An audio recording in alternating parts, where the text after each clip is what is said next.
So over the last year, I have been sent countless pictures and rumors talking about how the long-awaited game Half-Life 3 was finally going to be released, and how Valve was going back to making single-player games again. It might be true that Valve is working on games, and that it's still possible that Half-Life 3 is one of them, but I'm sad to say that all of this stuff that leaks onto the internet is fake. Doesn't point to anything, and I'm gonna tell you why. First, let's start off with this image that I was sent back before E3 2015. It was attached to an email saying that it was part of Valve's E3 showing, stating that Half-Life 3 was being worked on and was going to be a two-part game, ending the Half-Life series. Okay, to start off, Half-Life would never be split into parts again. Not only was it already done with Half-Life 2, but it failed. Gabe Newell himself said that Valve would never go back to doing episodic gaming, simply because it was too difficult to maintain the Valve quality standard while also making the games quick enough. Stating that Half-Life 3 would be the end of a series would never happen. Never would Valve say they would end a series. Hell, Valve could have ended Half-Life already, but they're never gonna say it. Valve gets a lot of buzz and attention just from the fact that they might do it someday. So having something like this final announcement would not only be stupid, but would also dampen this fake E3 announcement in the first place. During E3, and more specifically the PC Gaming Conference, a website went viral. The website was called valve.software.com, and it appeared to be Valve's main website, with a few minor yet important changes. Under the listing of Valve's games was now a game called Half-Life 2 Episode 3. The internet blew up so much that this site was shown on the first thing when you Google Valve. However, it was obviously fake. Not only was Valve's real website called valvesoftware.com without the dot, but the domain of the fake website was also hosted by one of the large domain hosting companies, whereas Valve's official websites are hosted in-house. Also, after E3 was over, the website turned to a white page with the words, "maybe next year." So it was all faked, but even if it was real, not only would Valve not have leaked something on their own website before the official announcement, but Episode 3 is never happening. Like, never. Valve is done with episodic gaming, and the next game in the main Half-Life series, if it ever happens, will be Half-Life 3.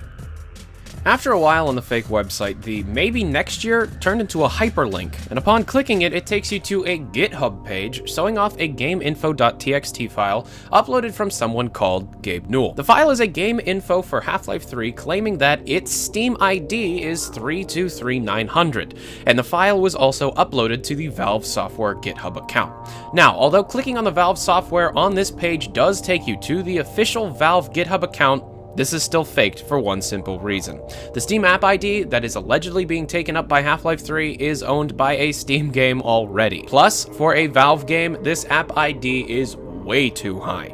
Lastly, if this game was real, why would Valve be leaking a file as simple as a game info file? What is the point here? Almost anything else would make more sense, like a model, a script, or even a material if they're trying to drive community buzz. But leaking a gameinfo.txt file that can be found on any other game doesn't even prove anything, even if the file is real. And lastly, the big one that everyone is sending me is this image. What appears to be a person's Steam library with games such as Half-Life 3 and Left 4 Dead 3 listed as alphas. Now let's start off by saying that this is actually a really well-made fake, but once again, it is fake. But we'll get to that. Let's look at the details here. First, this Steam user goes by the name Borealis, and even goes so far as to show his Steam avatar. After searching and finding many possible candidates for who this person is, it is known that the picture listed on this account is not being used anymore, or this person is just not a real Steam user. Next, let's take a look on the side of the screen where the taskbar is. At the bottom corner, you can see where the date and time would be located, and the date is obscured, but is also shown in a style that would not usually be seen in America, where Valve is located. It is very possible that this is just the user's preference, but it could also beg the question that if this user was not from where Valve is located, then why would he or she have access to the alphas? Valve would probably give access to devs or beta testers, but Valve would never send beta testing files over the internet, especially to those who do not live nearby or work for them. Next, you can see the icon for this supposed Half-Life 3 a few times in this picture, and it looks fake for one reason. All Valve icons, starting with the source engine, have had a transparent background, and yet this icon, who seems to be going for more a white style Half-Life 3 icon, has a solid black background, looking more like a cheap Photoshop job and not even a placeholder made in-house at Valve. Keep in mind that the icon used on the leaked Half-Life 2 beta still had a transparent background, so a solid background on the icon seems a bit too unprofessional. Hey, I might be nitpicking, but you kinda have to with these things. Next, take a look at the recent updates part of the picture, being slightly covered by the game itself. From what we can see, the most important part says, adds HL3_overworld 01 to 03.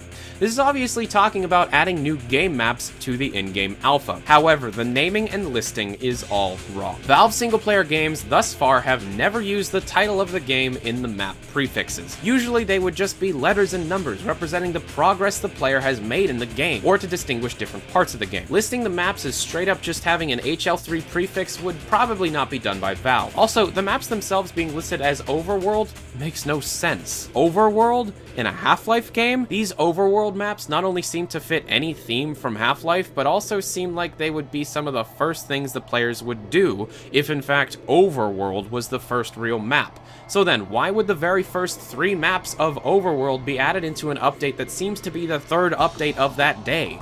060415C doesn't represent the number of updates, but it represents the day at which the game was updated, June 4th, 2015. And this is also the 3rd update of that day, which makes very little sense. Why would Valve be pushing so many builds of their game to Steam so early in development? Does Valve even use Steam to beta test unannounced games? Lastly, I know there are other games listed referencing Source 2 demos of Left 4 Dead 3 and Portal 3, and that's cool, but I say it now. The Half-Life 3 is fake, so these are also inherently fake. Left 4 Dead 3 is happening, but I doubt this picture is any indication of the status of Valve's IPs. Instead, I just think this is a decent Photoshop job made to look better by the lack of quality of the cell phone picture. But anyways, that was just me crushing all of your dreams with these Half-Life leaks. No, they're not real, but keep in mind, just because these leaks are fake, that doesn't disprove the existence of any of these games in the first place. All these are just community members trolling other community members to be able to drive hype and buzz within the games they all want to see. We all want to see these games. That's something we all agree on, but these things don't prove anything. I'm sorry about that, but it's just how it works. If you like this video, hit the like, favorite, comment, subscribe button, do all that stuff. It really helps me out. If you want to see my live streams, which I'm doing all the freaking time now, link is in the description to my Twitch page. And the other thing that I'd like you guys to do for me is check out Nintendo News Network, another channel that I do that's very similar to this one, but about Nintendo. So if you like Nintendo and you like my voice, then go check that one out. Thanks for watching, guys. I'm Tyler McVicker. This is Valve News Network. Adios.